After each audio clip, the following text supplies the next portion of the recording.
Hello everyone, this is Ms. Long. This is the beginning of Unit 5, Session 3 on the Inquiry Report. But before I dive in, I hope you had a fabulous weekend in this January, and yay Broncos! I don't think I've seen a heart-racing game like that in a very long time. But we're going to the Super Bowl, so yay. I want to walk you through this session just to let you know what there is ahead. We have several assignments this week, the optional work ethic bonus, a journal. Your interview transcripts are due this week, your notes on your sources, and your plan, which is your graphic or your organizer, and then a final quiz. So a busy week. Be sure to use the schedule here to pace yourself. The work ethic reminder, just a reminder, if you've done this for the first 2 sessions, you can do it for all the sessions in the unit, then you will get the bonus at the end. We will continue this week with journals. This is a free write, and I think a lot of you tend to enjoy those. Pick a topic that's of interest to you using one of these links here. After you've gotten in kind of warmed up with the session, you'll be turning in your interview transcripts and your interview recordings. An audio recording is sufficient. Notes are great. If you're one of those people who did ask for permission to do an email or a text interview because of special circumstances, then you can submit that too. Then you'll go from there to taking notes on your sources. You should have now 1 media piece, 1 interview, 2 pieces from a database, and 2 other documents of any type, whether that's a second interview, more database articles, internet, whatever it is. You'll want to read them several times. Make sure you know that content really well. You may want to highlight that according to different factors.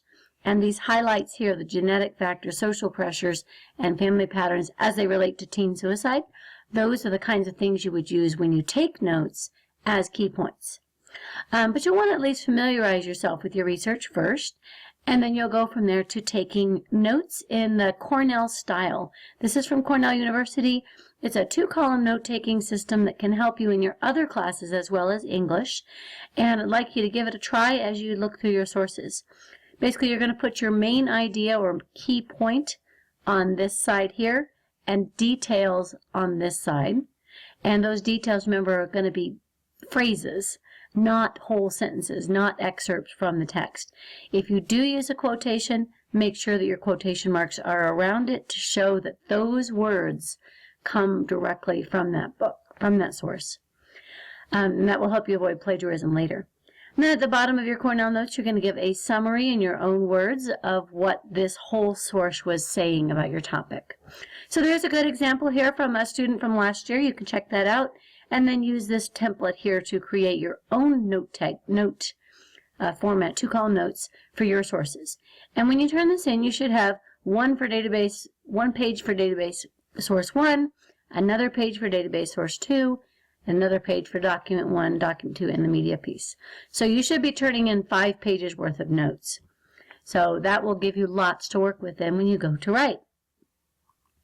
So when you go to write, you're going to need to figure out how to organize this. It's not exactly a 5-paragraph essay. And so in this video here, I've just gone and reviewed the general pattern or structure of some of those mentor texts that you looked at in session 1. So check that out. You also want to start with a strong hook. If you looked at some of those mentor texts and you found that wow, this is really easy to read, I can get into this, probably it's because it had a good hook. So check out some of the different strategies here. The skill that we'll be focusing on this week is a little bit more on punctuating quotations. And if you struggled with last week's quiz, you might want to review that. At the end of the unit, there'll be 1 long, comprehensive quiz that kind of covers everything. And if you do better on that, then I will give you the higher score on your earlier quiz. But you'll want to make sure that you know them so that you can get them right in your paper. But in this particular session, we're going to focus a little bit on blending quotations. And that means using part of a quotation, introducing a quotation, making it work within the context of your paper, not just throwing in quotation marks and saying, here, reader, figure out why I'm doing this. You want to introduce your quote. You want to use the best part of your quote. You want to make it your paper, but use pieces of support and punctuate that correctly. So that's kind of what we're looking at.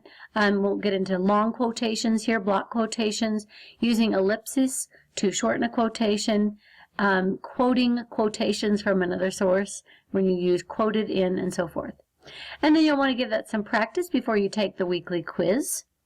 And at the end of that session, or at the end of that time, you will be wrapping things up. In session 4, you will be getting your draft done. And I will just warn you, I'm thinking Super Bowl right now, but at the end of session 4, there will be a Super Bowl on that Sunday. So you might want to start kind of planning ahead. I know I need to do the same. But keep things going, keep moving. You're doing a great job through all of this. It's a different kind of writing, fun to read, a little bit more challenging to write. And most importantly, don't forget that if you would like to make an appointment with me to talk through your particular paper, I'm more than happy to do that. Have yourself a great week. Thanks.